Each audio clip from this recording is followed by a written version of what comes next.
नमस्कार, आपके साथ मैं हूं सबीना तामंग देशमुख।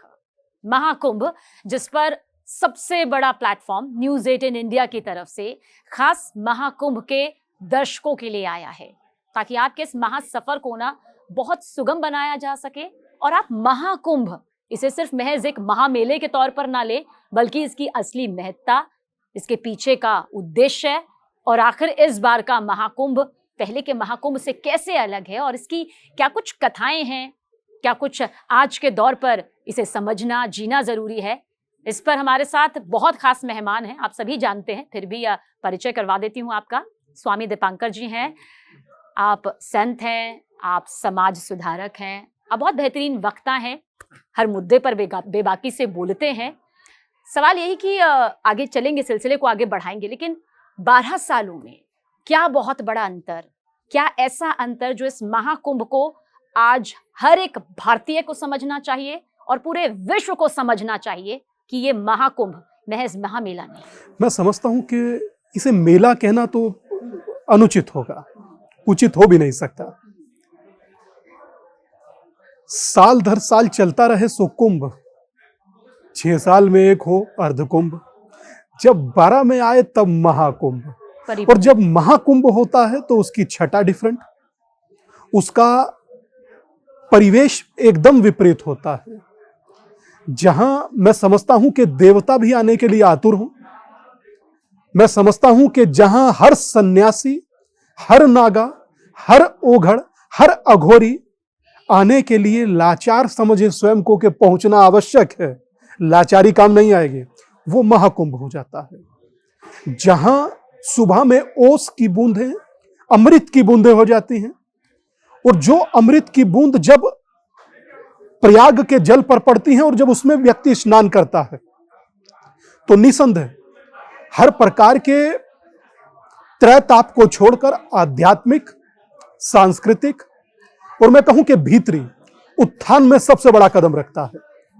कुछ चीजें ऐसी होती हैं जिन्हें आपको करने में टाइम लगता है, जैसे कोई भी आप साधना कर रहे हैं आपको टाइम लगेगा, आप कोई अच्छे साधक हैं आपको टाइम लगेगा, क्योंकि बिना साधना के कुछ संभव नहीं। मगर एक ऐसा समय आता है महाकुंभ, जिसमें आप प्रयाग के किनारे या कहूं कि प्रयाग में बैठकर स्नान कर कर आप 1 माला 2 माला भी जपते हैं तो आप अंतस से जुड़ जाते हैं। तो ये अंतस से जोड़ने की प्रक्रिया है, कहूं कि नर को नारायण से जोड़ने की, कामना को भावना से जोड़ने की और स्वार्थ को परमार्थ से जोड़ने की, इस अद्भुत विधा को, सांस्कृतिक विरासत को, आध्यात्म के उच्चतम सोपान को जीने का नाम, या कहूं कि भाषा शैली में अभिव्यक्त करूं, महाकुंभ कहा जाता है। स्वामी दीपांकर जी, आपको लगता है कि आज के वक्त में जब हम कहते हैं पाश्चात्य संस्कृति हम पर हावी हो रही है, रील्स की दुनिया चल रही है, सोशल प्लेटफॉर्म पर हर कोई चाहता है कि एक ऐसी जगह पर पहुंचे और लाखों व्यूज़ यहाँ पर सामने आए, उससे इतर क्या महाकुंभ को, जैसा आपने कहा, महामेला यहाँ पर ना लिया ना कहा अच्छा नहीं लगेगा। हाँ। क्योंकि वो एक मेले के तौर पर हो जाता है, हमारी सांस्कृतिक, हमारी आस्था, आत्मा की शुद्धि, सब कुछ पूरा परिपूर्ण तरीके से नहीं मेला जी।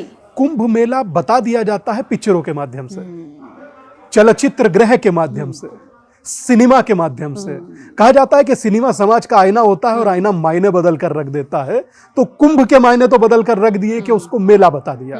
कुंभ कतई मेला नहीं है, कुंभ तो वो समागम है, अंतर्राष्ट्रीय समागम या वैश्विक समागम, जिसमें विचारों का आदान प्रदान होता है, जिसमें संस्कृति का आदान प्रदान होता है, जिसमें ममत्व से लेकर वात्सल्य और आध्यात्म से लेकर शिखर तक के हर विचार का आदान प्रदान जिस महाकुंभ में हो, उसे मैं मेला कहूं वो छोटा शब्द हो। और आपको लगता है स्वामी दीपांकर जी, अब शायद इस पीढ़ी को ये भी समझने की जरूरत है कि नागा साधु, महिला नागा साधु, कल्पवास, क्योंकि महाकुंभ की तरफ लोग जा तो रहे हैं, लेकिन नागा साधु को वो इस तौर पर देख लेते हैं कि नग्न रहते हैं या फिर कठिन तपस्या करते हैं। महिला नागा साधु गेरुआ बिना सिला हुआ वस्त्र पहनती है, कल्पवास के अपने कड़े नियम होते हैं, लेकिन इसे बहुत कम लोग गहराई से जानते हैं। लगता है महाकुंभ है, चलो 12 साल में आया है, जाते हैं, आस्था की डुबकी लगाते हैं, पाप धुल जाएंगे जो जाने अनजाने में किए गए हैं।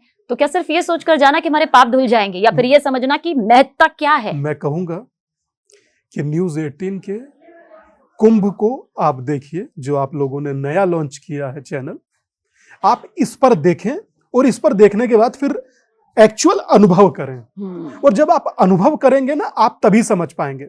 मुझसे आप सुन सकते हैं, वहां आप समझ सकते हैं।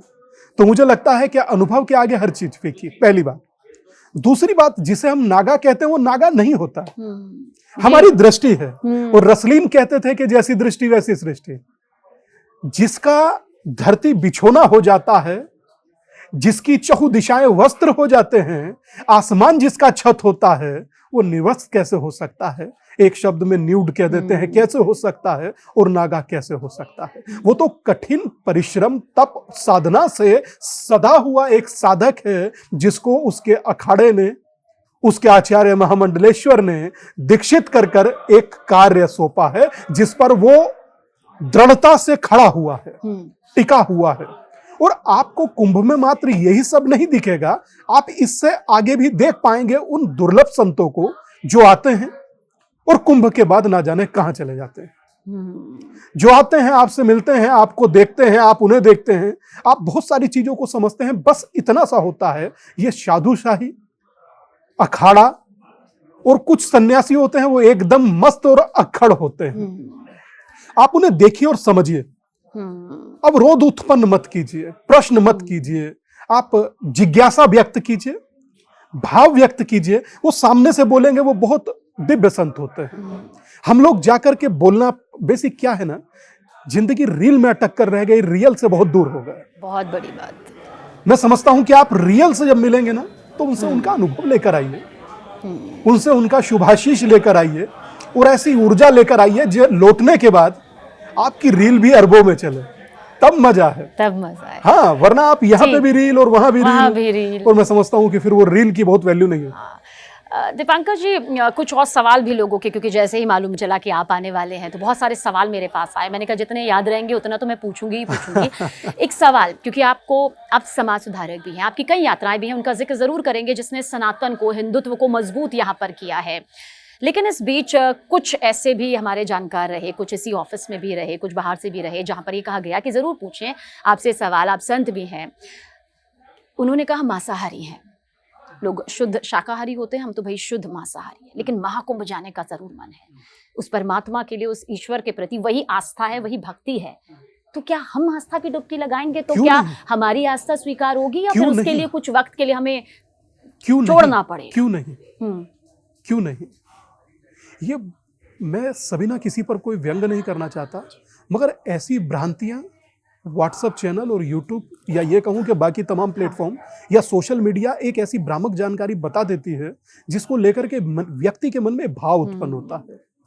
अगर हम ऐसा सोचें तो समूचा महाभारत हुआ, क्या वो देवता नहीं थे?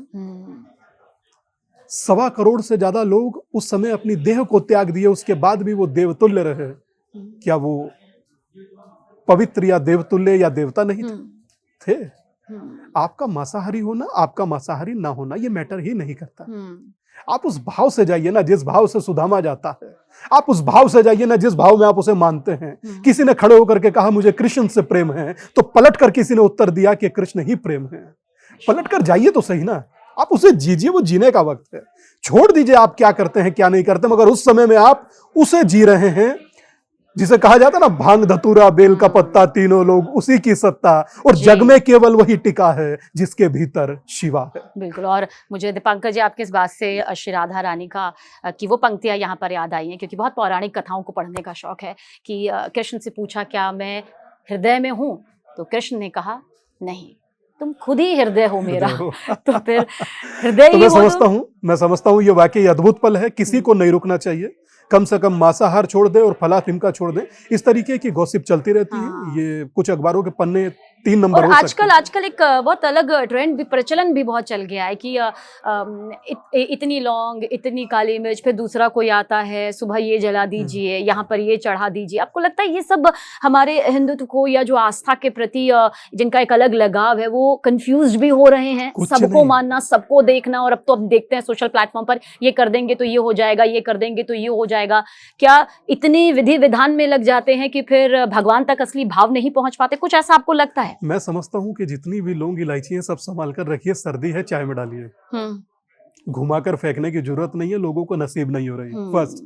सेकंड ये कि इस टाइप इन चर्चाओं के लिए आज समय हो कैसे सकता है? मतलब समय है अपने परमात्मा के सम्मुख जाकर खड़े होने का, बरस रहे अमृत को अनुभव करने का। आप लौंग इलायची पे अटके हो।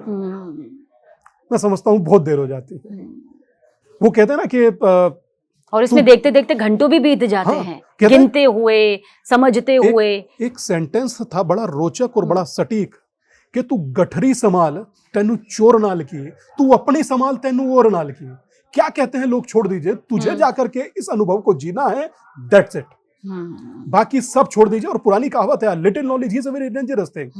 अधूरा ज्ञान खतरनाक है। खतरनाक। अगर अभिनेता को हो तो पिक्चर पिट जाती है, नेता को हो तो देश का नुकसान होता है, और आध्यात्मिक व्यक्ति को हो तो नस्लें खराब होती हैं। और आपकी इसी बेबाकी के चलते मुझे लगता है कि आपको कई बार धमकियां भी मिली हैं, आपने उसका भी सामना यहाँ पर किया है। आपने सनातनी यात्रा जिस तरह से सनातन धर्म की मजबूती के लिए की थी, कोई वाक्य आपको ऐसा याद हो कभी? क्या हमें लगता है कि जो साधु होते हैं, जो संत होते हैं, वो परमात्मा के इतने करीब होते हैं कि उन्हें किसी तरह का खौफ नहीं, किसी तरह का डर नहीं। क्या ये होता है? दो चीज होती है सबीना जी।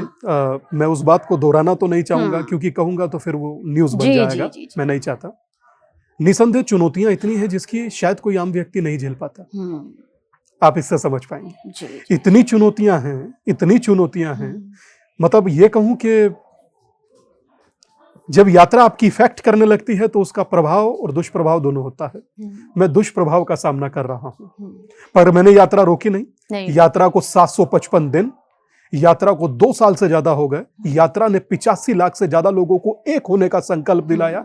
यात्रा 6 राज्यों में गई और यात्रा ने 16,000 किलोमीटर तक का सफर तय किया। और कभी ऐसा हुआ कि कोई बिल्कुल ही नास्तिक हो, लेकिन वो यात्रा से इतना प्रभावित हुआ हो, या फिर उसने उस यात्रा के महत्व को समझा हो, ऐसे हजारों और अपने विचार बदल दिए? सबीना जी, ऐसे हजारों लोग हैं। मैं समझता हूं कि कुंभ पर चर्चा चल रही है तो इस यात्रा को कुंभ से जोड़कर आपको बताता हूं। इस यात्रा ने जातियों में बटे हिंदुओं को एक करने का कार्य किया। इस यात्रा में मैंने किसी से दाल आटा चीनी चावल पैसा नहीं मांगा। मैंने कहा कि जातियों में विभाजित ना होकर एक हिंदू होने की भिक्षा दीजिए। तो 90 लाख लोग उमड़ कर आए और बोले हम जातियों में नहीं बटेंगे। ये डाटा है, ये डाटा के साथ बता रहा हूं। दूसरी सबसे इंपॉर्टेंट बात कि आज हर हिंदू चाहता है कि जातियों में विभाजित ना हो, क्योंकि जातियों में विभाजित होने का कोई अर्थ नहीं बनता। किसी एक धर्म ग्रंथ में जाति का जिक्र नहीं, और समूचा समाज जातियों में बटा हुआ था।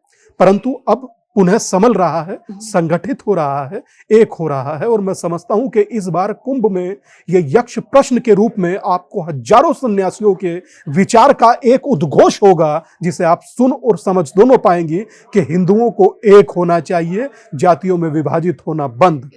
क्योंकि श्रीमद् भगवद गीता मात्र वर्ण का जिक्र करती है। श्रीमद् भगवद गीता आप लोग सब देखते हैं, आप पढ़िएगा उसको।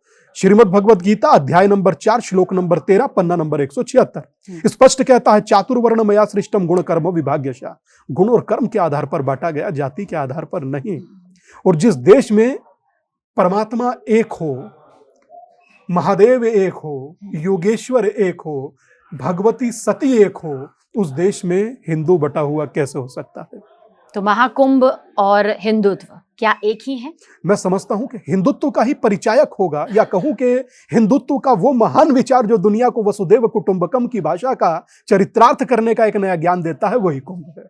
और इलाहाबाद अब प्रयागराज बनने के बाद पहला ये महाकुंभ। हाँ, तीर्थों का राजा कहा जाता है प्रयागराज। जो राज करे हर तीर्थ पर वो प्रयागराज। तो मैं समझता हूं कि उसमें अद्भुत एक ऐसा समागम होने जा रहा है। और इसके लिए मैं समझता हूं कि हमारे मुख्यमंत्री जी को भी बहुत साधुवाद, आभार, जिनके होने से चीजें और निखरेंगे, और जो खुद एक सन्यासी हैं और आध्यात्म को बहुत भीतर से समझते हैं, जीते हैं। मैं समझता हूं कि उनकी देखरेख में ये हो रहा है, तो इसमें और 4 चांद होंगे। आपने यात्रा कहीं की, आपने उस यात्रा के जरिए जोड़ने की कोशिश करी, पर क्या कभी ऐसा हुआ कि कोई ऐसा पल, क्योंकि कहते हैं कि आम इंसान और ख़ास इंसान थोड़ा फ़र्क हो जाता है, और संतों को उस खास श्रेणी में रखा जाता है। आपने कहा आप दुष्प्रभाव भी इसका झेल रहे हैं, लेकिन आपको लगता है कि कुछ परमात्मा की वो कृपा दृष्टि रहती है, एक अनुभव जो एक डर होकर आप कदम आगे बढ़ा लेते हैं, आम इंसान कदम पीछे खींच लेता है। एक अनुभव आपसे शेयर करते हैं। वही अनुभव हम चाहते हैं, कोई ऐसा अनुभव जहां आपको लगा कि साक्षात परमात्मा की कृपा है। हिमाचल से लौट कर आ रहे थे। मैंने धन नहीं कमाया जीवन में, एकदम ऑन कैमरा कहता हूं। मैंने रत्ती नहीं कमाया, मगर मैंने प्यार और मनुष्यता बहुत कमाई है। आनंदपुर से लौटकर आ रहे थे, बिलासपुर, डिस्ट्रिक्ट बिलासपुर, नैना देवी के दर्शन किए, वहां छोटी सी यात्रा किए, कर लौट रहे थे। वंदे भारत में सफर तय हो रहा था और मेरी टिकट कंफर्म नहीं हुई। मैं अपने सुरक्षा कर्मियों के साथ साइड में खड़ा हुआ था। वहां से 10-20 महिलाएं और पुरुष आते हैं, आकर के कहते हैं कि आप यहाँ क्यों खड़े हैं? मैंने कहा कि मेरी सीट कंफर्म होने वाली है, मैं बैठ जाऊंगा जाकर। बोले ये 20 टिकटें हैं, 20 की 20 कंफर्म है, आप जाकर वहां बैठिए। आप मेरे बच्चों की लड़ाई लड़ रहे हैं, अगर आप यहां खड़े हैं तो ये मेरे लिए दुर्भाग्य है, आप जाइए वहां बैठिए। मैंने ये कमाया और ये मेरी भिक्षा यात्रा का सबसे श्रेष्ठ अनुभव रहा है।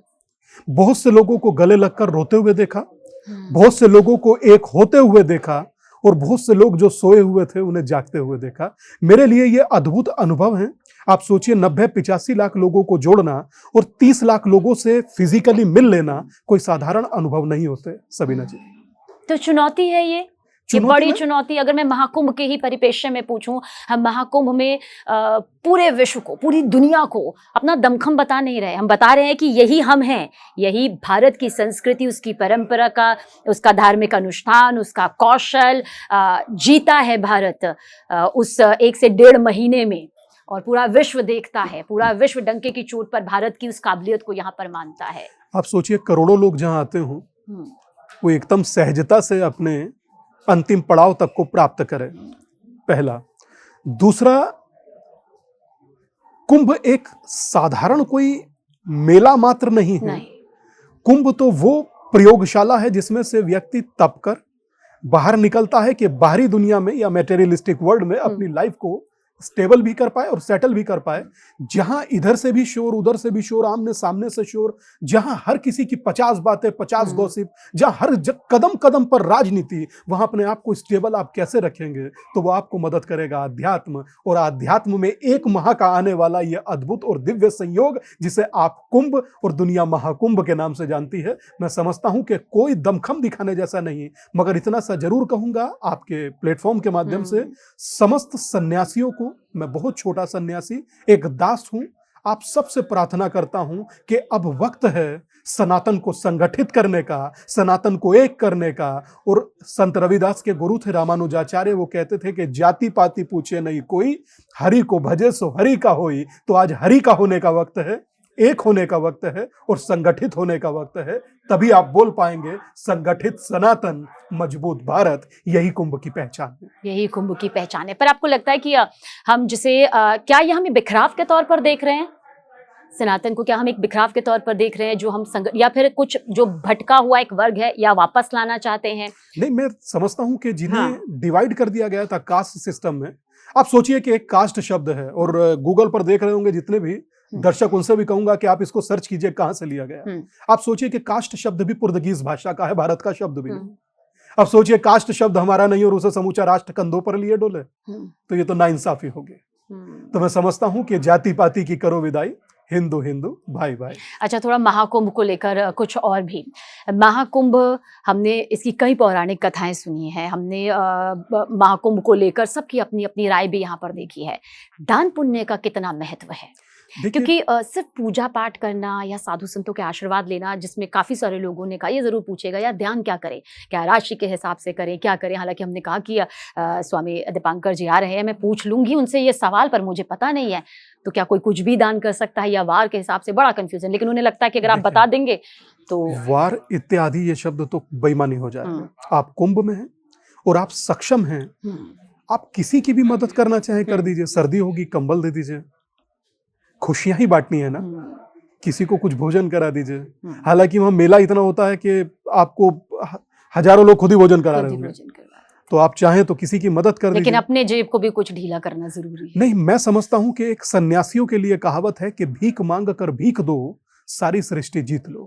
अगर भिक्षा भी मांगे तो उसमें से भी देने का आपका कोई प्रयोजन होना चाहिए। तो जब मैं कर सकता हूँ गाय के लिए, मैं कर सकता हूँ बच्चों के लिए, मैं कर सकता हूँ विद्यार्थियों के लिए, या मैं कर सकता हूँ युवाओं के लिए, तो इस देश में बहुत बड़े बड़े दिग्गज लोग हैं। अगर वो चाहें तो कुछ भी कर सकते हैं और किसी के लिए भी कर सकते हैं। बस इतना कहूंगा कि उसका प्रचार भी करें। लोग कहते हैं ना बताएं तक नहीं, उसका प्रचार भी करें ताकि आपसे दुनिया प्रेरित हो। ये भी एक पक्ष है। आपसे अच्छा, दुनिया प्रेरित हो। अच्छा, ये किया जा सकता आपने है। किया और किसने किया पता तो लगे। हाँ, ताकि 4 लोग उससे सीखें प्रभावित भी, हो, प्रेरित भी हो, प्रभावित भी हो और सीखें और सीख कर करें, हाँ। तब जाकर के चीजें और सकारात्मक अच्छा होंगी। देखिए, यही मुझे लगता है कि सिक्के को देखने के जैसे 2 पहलू होते हैं। कभी लगता है कि यार ये तो ज्यादा ही प्रचार प्रसार कर दिया, मैंने आज इतनी चाय पिलाया, मैंने आज इतने कंबल बांटे, पर ये भी एक पहलू है कि हाँ भाई, कम से कम 2 लोग देखे तो सही कि हम अपनी दुनिया में मौज मस्ती में हैं। 4 कंबल या उस वक्त के हिसाब से, उस मौसम के हिसाब से आपने कर दिया और महाकुंभ में जा रहे हैं, तो दान भी महादान हो जाएगा। मैं नहीं करूंगा, कोई दूसरा डाल देगा, क्या कहेंगे?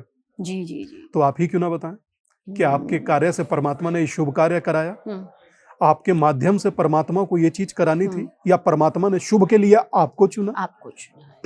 तो ये साधारण नहीं है। मुझे लगता है अच्छी चीजों के लिए आगे आना चाहिए, पीछे नहीं रहना चाहिए। और मुझे समझता हूं कि सहयोग करें, दान नहीं। जी, दान से अहंकार की भावना आती है, दान से अहंकार की भावना आती है कि मैंने दान दिया। नहीं, सहयोग करें। और मेरे ख्याल से ये भी समझना, हालांकि आप धर्म के बेहतरीन जानकार हैं, आपने तो उस पल को यहाँ पर एक एक क्षण को जिया है। मुझे लगता है कि जो ये मेरा विचार है कि हम जरिया हो सकते हैं, शायद हम कर ही नहीं रहे हैं। ये तो हम जरिया हैं, चाहे हम दान कहें, चाहे हम सहयोग करें, एक जरिए के तौर पर। और जब महाकुंभ है तो फिर तो बात ही अलग हो जाती है। सबीना जी, कई लोगों ने भजन वजन गाए हैं, बहुत अच्छे भजन है कि करते हो तुम कन्हैया मेरा नाम हो रहा। करने वाला वही है, आपसे करा रहा है, आप सहयोग कीजिए। दान की स्थिति आपकी है नहीं, और ना आप दान कर सकते हैं। दान के लिए अलग एक अलग ही पूरा पैराग्राफ हो जाता है, या एक अलग सिस्टम क्रिएट हो जाता है। आप सहयोग कर सकते हैं, और आपको सहयोग ही करना चाहिए, और सहयोग आपको बड़ा बनाता है। अच्छा, आपको ये लगता है जैसे सबकी अपनी अपनी भावना है, आस्तिक हो चाहे नास्तिक हो? नास्तिक कोई है ही नहीं। हाँ, मतलब मेरा कहने का मतलब यह है कि अगर जिसे राम नाम में विश्वास नहीं है, जिसे उस परमात्मा के अस्तित्व पर विश्वास नहीं है, जिसके लिए हमारे और आपके लिए हो सकता है ये मेला ना हो, महामेला ना हो, जो सिर्फ मेले को सोच कर जा रहा हो, तो क्या उसे फल की प्राप्ति यहाँ पर होगी? जब मरा से राम राम तक क्या सफर तय हो सकता है, तो नास्तिक का क्या दिक्कत है? जरूर जाइए, जाके मेला ही घूम कर आइए। हाँ, पर छोड़िए उस वातावरण को ही जी लीजिए। पर छोड़िए मत, छोड़िए मत। कहते हैं ना कि जैसी संगत वैसी रंगत। क्या पता आपका कुछ परिवर्तन होना हो जो वहीं जाकर छिपा हो, और आप ही उसकी कुंजी हो। ना जाने कितने लाखों लोग हैं जिनमें से मैं भी एक हूँ। कितना मन करता है कि भैया एक बार तो जाकर देखा जाए वातावरण को, लेकिन बेईमानी हो पाना मुश्किल। हाँ, बेईमानी है, हल्की है, छोटी है। मैं नास्तिक हूँ, कोई फर्क नहीं पड़ता। नास्तिकता आस्तिकता का कभी विरोध नहीं करती। नास्तिकता आस्तिकता की प्रारंभिक सीढ़ी है, और 90 वर्ष की आयु में जब नास्तिकता पिघलती है तो जो शेष बचता है वो आस्तिकता ही होती है। तो जाइए, ये तो चरणबद्ध तरीके से तो मैंने बहुत लोगों को देखा है, बहुत ऐसे लोगों को देखा है, मेरे ही आसपास के दोस्तों को देखा है, जो बहुत अच्छे से सब कुछ खा लेते थे, कोई दिन नहीं, कुछ वार नहीं, कभी भी नहीं। अब मैंने देखा 1-2 साल में कि ऐसा परिवर्तन आया है, सुनकर, चीजों को समझकर। और कोविड के बाद से चीजें बहुत बदली हैं, और मैं समझता हूं कि कोविड के बाद से लोगों ने जिंदगी के सही मायने भी समझने का प्रयत्न किया है। मैं समझता हूं कि परिवर्तन कुछ आए या नहीं आए, मगर कोई मौका आए तो उसे चूकिए मत, और ये मौका है। महाकुंभ कहाँ आपको दोबारा मिलेगा? कहाँ दोबारा? 12 साल बाद मिलेगा। 12 साल में किसकी, कौन से राजा की प्रजा होगी जी, क्या होगा क्या नहीं होगा? मैं समझता हूं कि ये क्षण जीना चाहिए। अच्छा, हम सियासी तौर पर कोई सवाल नहीं पूछेंगे क्योंकि ये महाकुंभ है, और न्यूज़ 18 कुंभ का मकसद ही कुंभ की इसी दिव्यता को, इसी भव्यता को सामने रखना है, बहुत जरूरी है। पर फिर भी आपको लगता है कि बहुत सारी सियासी पार्टियां जो राम में विश्वास करती हैं, कुछ राम नाम में विश्वास नहीं करती है। हमने रामचरितमानस को लेकर देखा है, उस पर तक सियासत देखा, उसकी प्रतियों को लेकर जो भी है, ये एक अलग बात है। पर आपको लगता है कि जब वही तमाम सियासी पार्टियों के अगर दिग्गज जनप्रतिनिधि या फिर जिन्हें जानते हैं, जिन्हें नहीं पहचानते हैं, उस कुंभ की, महाकुंभ की जमीन पर होंगे, तो वहां पर मेल मिलाप कैसा होना चाहिए? कागज पर दिमाग में रखना चाहिए, अरे इसने तो कभी राम नाम के लेकर ऐसा रामचरितमानस को लेकर ये सोचा, या फिर सीधा स्मरण में रखिएगा, जितने भी आपको धुरंधर हैं सब डुबकी लगाते मिलेंगे। करिए 80 करोड़ लोगों को नाराज। उनके आस्था के सबसे बड़े महापर्व में आप क्या करेंगे? कोई विकल्प नहीं है, सेकंड चॉइस नहीं। राम थे क्या कि छोड़ दी सब ख्वाहिशें निष्काम होने के लिए? राम ने खोया बहुत कुछ राम होने के लिए। आदिवासी, वनवासी, गिरवासी, मल्ला, सबको साथ लेकर चलने वाले योद्धा का नाम है राम। जिसका नाम लेने मात्र से इंसान के त्रैताप और जन्म जन्मांतर तक के पाप स्वाहा हो जाते हैं, आप उससे भिन्न हो सकते हैं। दिखा लीजिए राजनीतिक दृष्टिकोण से, मगर आप हो नहीं सकते। मैं किसी कागज पर लिख कर दे सकता हूं, और सही मायने में आप है भी नहीं। आप कुछ चीजें लाइक नहीं करते, आई अंडरस्टैंड, मगर आप उससे पृथक हो जाएं, उससे भिन्न हो जाएं, यह कदापि संभव नहीं। और किसी की स्मृति इतनी अल्प नहीं है कि वो क्षण भर में भूल जाए। आई होप सो कि भारत की सियासत, भारत का प्रत्येक सनातनी, भारत में आने वाला प्रत्येक व्यक्ति या दुनिया से आने वाला प्रत्येक व्यक्ति सनातन को जिएगा, सनातन को समझेगा, कुंभ को जानेगा और कुंभ को जिएगा। मैं समझता हूं कि कुंभ एक सागर में गागर जैसा है, भरकर अपने घर लेकर जाइए ताकि जीवन और जन्म जन्मांतर सफल हो। अच्छा देखिए, मुझे लगता है कि जा रहे हैं हम कहीं पर तो उसकी महत्ता को समझना जरूरी है, उसके मायने क्या है यहाँ पर समझना जरूरी है, और जिम्मेदारी वहां पर क्या बनती है।